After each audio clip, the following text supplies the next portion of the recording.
Salam et bonjour chers parents. Alors je fais une vidéo sur un thème qui est particulier en ce temps de confinement. Pour les enfants qui sont, qu'on va appeler difficiles, les parents appellent ça des enfants difficiles. Et notamment ceux qui ont une tendance à être dans l'opposition vis-à-vis des parents. Donc je fais une petite aparté sur ma carte mentale des 2 premières vidéos pour aider les parents à mieux comprendre ce type d'enfant. Alors, vous allez voir que ce sont des enfants qui ont besoin d'être compris. Et il y a vraiment l'opposition, elle n'est pas forcément uniquement de l'enfant vers le parent, mais bien souvent aussi du parent vers l'enfant. Alors, déjà, quels sont les signes? Comment on peut se dire, oui, mon enfant, il y a un problème avec moi dans l'opposition.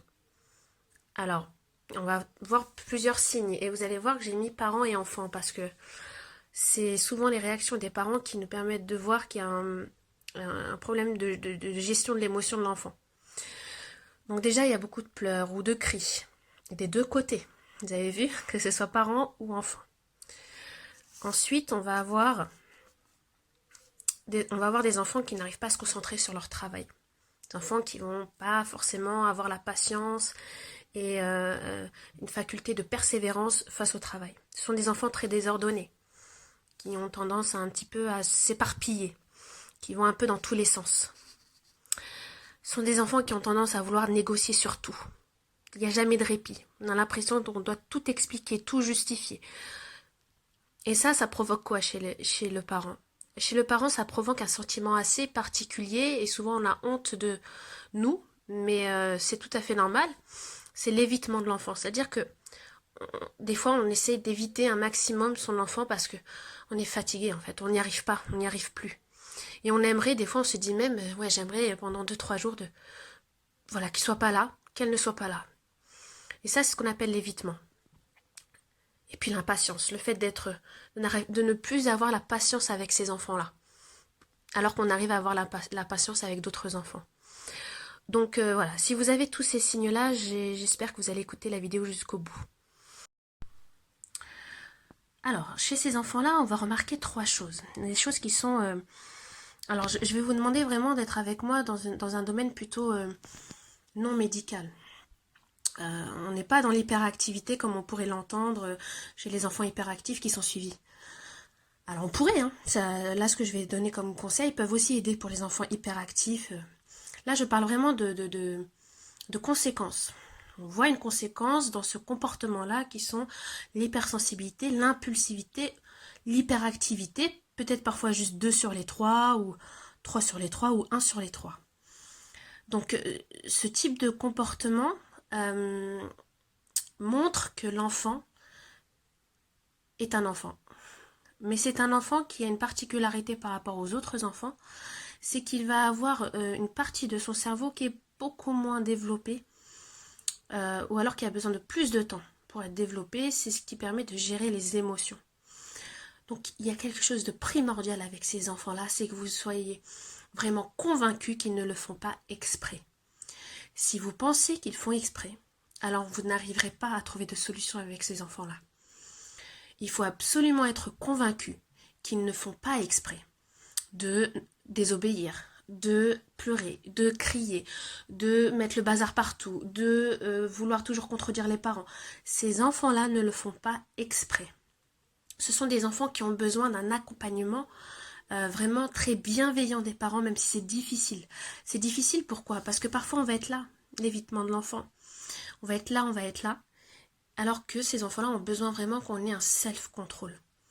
Pour avoir le self-control, il y a une étape primordiale, c'est accepter son enfant, se dire qu'il ne le fait pas exprès. Et quand vous avez accepté ça, vous allez pouvoir l'accompagner, le coacher. En fait, vous allez avoir une position de coach au lieu d'être dans une opposition de juge. C'est très important. Moi, je me souviens d'un papa avec qui j'avais parlé et il ne supportait pas le comportement de sa fille qui était très impulsive. Et lui, c'est un papa très calme. Donc j'essayais de lui expliquer qu'en fait, sa fille est comme ça et qu'il va falloir l'accepter. Il m'expliquait que comme lui ne l'était pas, il avait du mal à accepter que sa fille ait un comportement comme celui-là, alors que c'était un papa très calme. Donc pour lui, une fille qui était comme ça impulsive, un peu hyperactive, c'était forcément négatif. Et je lui ai expliqué qu'en fait ces enfants-là sont des enfants qui sont très créatifs. Ce sont des enfants qui sont euh, très intelligents. Ce sont des enfants qui vont vous surprendre. Et ça, ces particularités-là, on ne voit pas les fruits aujourd'hui. Vous les verrez plus tard quand ils seront adultes. Ce sont des enfants qui vont créer des entreprises. Ce sont des enfants euh, qui vont être un petit peu en dehors du lot. Ça, c'est super intéressant. Mais en attendant, ils sont enfants. Et ils ont besoin que vous ayez confiance en eux. Ils ont besoin que vous soyez hyper disponible. Alors voilà, cerveau immature, attention, ils ne le font pas exprès. Vous devez être convaincu qu'ils ne le font pas exprès. Alors les outils pour les aider à gérer. Donc ce sont des enfants qui ont besoin de sécurité. Ce sont des enfants qui sont vraiment dans l'insécurité constante. Ils sont dans l'insécurité parce que, comme je vous ai dit, leur cerveau est encore immature. Il faut savoir qu'un cerveau est immature jusqu'à l'âge de 25 ans. Donc vous arrivez à contrôler vos émotions, mais les enfants, dans leur tête, c'est un feu d'artifice. C'est un feu d'artifice.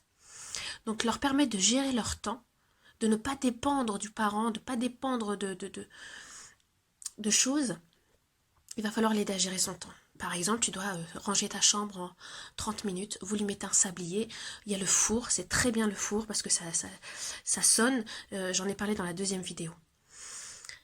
Donc aidez-les à gérer leur temps. Dès que vous pouvez, utilisez un outil qui lui permet de mesurer sur son temps et ça va lui permettre de se rassurer à l'intérieur de lui. Il va pouvoir respirer et pas être dans un fouillis permanent dans son cerveau. Ensuite, il y a la gestion de l'espace. Les enfants ne savent pas ce qu'ils ont le droit de faire et où. Comment? Alors ça vous paraît peut-être logique, peut-être que pour la petite sœur qui est plus jeune ou le petit frère qui est plus jeune, il y arrive très bien. Et bien pour cet enfant-là, c'est plus difficile. Alors mettez en place un règlement, un affichage. Ça, tu as le droit de le faire ici, ça, tu n'as pas le droit de le faire ici. Et à chaque fois, vous le renvoyez vers le règlement. Et ce règlement, il doit être le même pour les frères et sœurs. Surtout pas pratiquer d'injustice. Et enfin, aider à la gestion des émotions. Pour aider les enfants à la gestion des émotions, c'est très difficile pour ces enfants, les émotions. Ils ont beaucoup de mal à les gérer. Donc en fait, il faut savoir qu'à ce moment-là, quand les enfants sont pas bien, mais vraiment, ils sont pas bien dans leur tête et ils sont pas bien dans leur cœur. Donc vous, à ce moment-là, vous devez pas leur crier dessus. Vous devez pas leur dire, mais tu vois, si t'arrêtais de sauter dans tous les sens, tu serais pas tombé. Non, c'est pas ce comportement-là qu'il faut avoir. C'est tout de suite quand l'enfant il s'est fait mal parce qu'il a sauté dans tous les sens. Comme vous savez que c'est un enfant qui est dans l'hypersensibilité, vous allez le prendre tout de suite dans vos bras. Parce que là, il n'est pas en posture pour réfléchir de ce qu'il aurait dû faire, ce qu'il n'aurait pas dû faire. Là, il va pas bien. Vous le prenez dans vos bras, vous le serrez fort pour qu'il se calme. D'abord, on essaye de gérer l'émotion. Calme-toi, je suis là, je suis là, je suis là. Et ensuite, on lui explique comment il aurait pu faire pour ne pas en arriver là. Alors, aider à la gestion des émotions, c'est une chose, mais vraiment l'objectif à long terme, c'est les aider à mettre des mots sur leurs émotions et c'est les aider à, quand ils ont ciblé l'émotion, à trouver par eux-mêmes la manière de calmer cette émotion. Donc, il peut y avoir plusieurs outils. Ça, ce sont des outils, mais il peut y en avoir d'autres. La boîte des émotions. Donc, ce qui est intéressant, c'est d'avoir une boîte avec des feuilles, des petites feuilles à l'intérieur et des feutres. Et quand l'enfant ne se sent pas bien, quand vous voyez, vous, qu'il n'est pas bien, vous l'accompagnez, alors vous lui faites le câlin, parce que c'est les enfants qui ont besoin de beaucoup de câlins. Et ensuite, vous l'accompagnez vers la boîte. Vous lui dites, voilà, qu'est-ce que tu ressens à l'intérieur de toi? Il faut absolument qu'il puisse nommer son émotion. S'il a du mal, essayez de faire un petit affichage des émotions à la maison, et on essaie d'expliquer chaque émotion jusqu'à ce qu'il arrive à mettre des mots sur ce qu'il ressent. Et vous lui demandez s'il sait écrire, de l'écrire, et de mettre son besoin. De quoi il a besoin pour calmer cette émotion. Alors ça peut être un câlin, ça peut être il a besoin de calme, il a besoin d'être seul, il a besoin de, j'allais dire de manger, mais peut-être qu'il faut éviter de manger pour calmer une émotion. Mais voilà, il faut qu'il arrive à trouver un moyen de calmer cette émotion. Et petit à petit, le besoin va venir automatiquement. Mais ça va prendre du temps. Et ça va lui permettre à l'enfant de gérer petit à petit seul son émotion. Et plus être dans... Vous ne serez plus dans l'assistanat de tout ça. Il faut que l'enfant il puisse petit à petit gérer seul son émotion. Voilà, une boîte avec des feutres et on accompagne l'enfant au début et essayer petit à petit de l'envoyer seul. Le tête-à-tête, ce sont des enfants qui manquent parfois d'affection. Et souvent, c'est quand ils ont ce gros sentiment de manque d'affection qu'ils vont avoir des comportements très difficiles.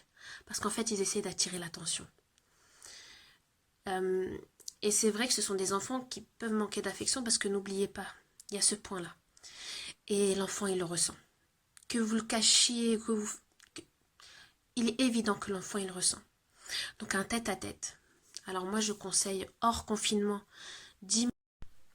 Donc vous essayez 10 minutes, 15 minutes par jour. On éteint les téléphones et on fait ce que l'enfant a envie de faire.